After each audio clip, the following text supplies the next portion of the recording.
Como é que se pega num documento com centenas de anos, a Constituição, e se aplica aos problemas supercomplexos de hoje? Essa pergunta, olha, não é só para advogados, não. É, na verdade, um dos maiores desafios de qualquer democracia. E hoje vamos mergulhar a fundo para entender porquê. Vamos começar com uma frase que toda a gente já ouviu, mas que quase ninguém concorda sobre o que significa. A Constituição fala em igualdade de proteção perante a lei. Ok, mas o que é que isso quer dizer na prática? É só sobre aplicar as leis do mesmo jeito para toda a gente? Ou será que é algo mais profundo? Algo sobre o respeito que o Estado deve ter por cada pessoa? Acreditem, a resposta a esta pergunta muda completamente o jogo. E o ponto é mesmo este. Isto não é uma discussão teórica, daquelas de universidade. Não. É o coração, o motor das maiores batalhas legais que vemos hoje em dia. Pensem bem, aborto, liberdade de expressão, direitos civis, tudo, mas tudo mesmo, depende de como a gente decide interpretar essas palavras tão gerais, escritas há séculos.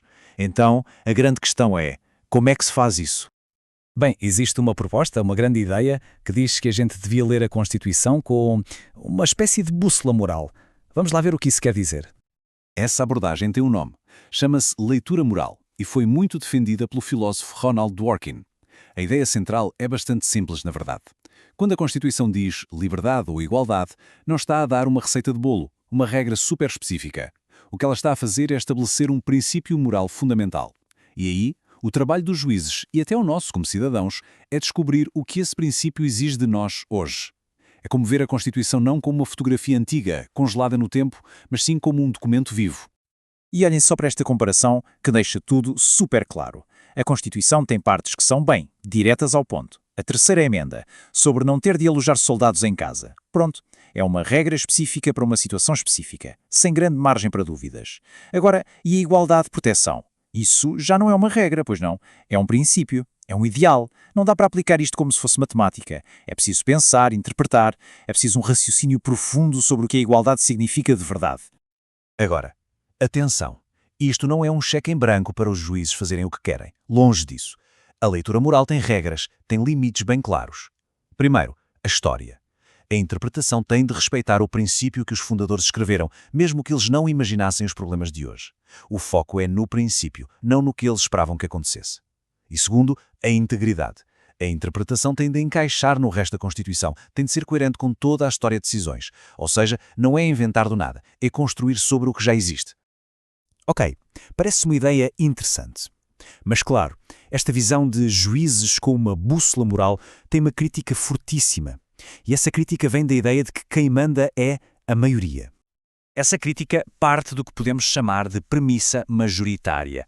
E é uma ideia que faz muito sentido à primeira vista, certo?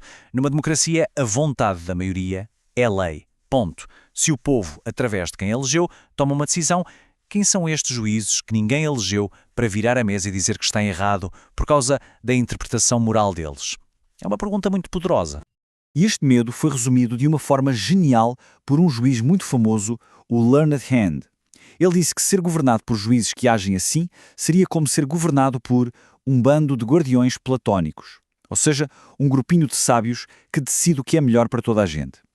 Esta citação vai direto ao ponto do medo principal aqui, o medo de um governo de juízes em vez de um governo do povo. E foi exatamente este medo que deu força à principal teoria rival da leitura moral, o originalismo. A lógica é, se a leitura moral dá poder a mais aos juízes, então vamos encontrar uma forma de os prender, de os ancorar firmemente às intenções originais de quem escreveu a lei. E para percebermos como isto faz uma diferença brutal na vida real, nada melhor do que o exemplo da segregação nas escolas. Vejam só, para a leitura moral, a pergunta é, segregar crianças com base na raça viola o princípio da igualdade? A resposta parece óbvia. Claro que sim. Agora, para o originalismo, a pergunta é outra. O que é que as pessoas que escreveram aquela emenda esperavam que ela fizesse? Bem, como na altura eles próprios praticavam a segregação, a conclusão originalista seria que a emenda não a proibia. Conclusões totalmente opostas. Isto mostra que não estamos a falar de teoria, estamos a falar de consequências muito, muito reais. É exatamente aqui que o debate dá uma reviravolta. E uma reviravolta fascinante. Porque a resposta a esta crítica da vontade da maioria não é o que se espera. A resposta passa por questionar o próprio significado de democracia. O contra-argumento de Dworkin aqui é, francamente, genial. Ele diz que o problema não é juízos contra o povo, não é Constituição contra a democracia. O verdadeiro debate, a verdadeira questão, é que existem duas formas completamente diferentes de entender o que é a democracia. Vamos olhar para estas duas visões. De um lado, temos o que se pode chamar de concepção majoritária. Para esta visão, democracia é simples. A maioria decide. Os direitos individuais são um travão, um limite à vontade do povo. Agora, do outro lado, temos a concepção constitucional.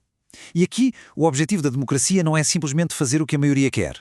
O objetivo é criar um sistema que trate cada pessoa com a mesma consideração e o mesmo respeito. E nesta visão, os direitos não são um travão para a democracia. Pelo contrário, são motor. São as condições que fazem com que a democracia seja, bem, uma democracia de verdade. E esta é a viragem-chave no argumento. A regra da maioria não é o destino final, é só uma ferramenta. Uma ferramenta muito útil, claro, para se chegar ao verdadeiro objetivo, uma sociedade de pessoas iguais. Mas como qualquer ferramenta, às vezes ela falha. E quando a vontade da maioria acaba por tratar um grupo de pessoas como inferiores, então é preciso usar outra ferramenta para corrigir o problema. E essa outra ferramenta são os tribunais a aplicar os princípios da Constituição. Então, o que é preciso para ter uma democracia a sério nesta segunda visão? Basicamente, 3 condições que não se podem negociar. Primeira, participação. Toda a gente tem de ter a oportunidade de influenciar as decisões. Segunda, igual consideração. Os interesses de toda a gente contam por igual, não só os de quem está no poder. E terceira, independência moral. O governo não se pode meter naquilo em que as pessoas acreditam. Se faltar uma destas pernas, a regra da maioria corre o risco de se transformar numa tirania. O que nos traz finalmente ao centro de tudo. Afinal de contas, o que é a democracia? Vejam só, o que começou por parecer uma questão técnica, quase de advogados, sobre como ler um documento antigo, acaba por ser uma das discussões filosóficas mais profundas que podemos ter. A discussão não é só sobre o significado de palavras numa folha de papel. É sobre o propósito do nosso governo. É sobre o que significa vivermos juntos, numa sociedade. E no fim, a pergunta que fica para todos nós é esta. Qual é a grande promessa da democracia? É só um sistema onde a maioria manda e pronto? Ou é algo mais? É um compromisso, uma garantia de que não importa o que a maioria decida, cada pessoa, sem exceção, será tratada com igual respeito e dignidade? A resposta que dermos a esta pergunta não define só como lemos a Constituição, define o tipo de país que queremos construir.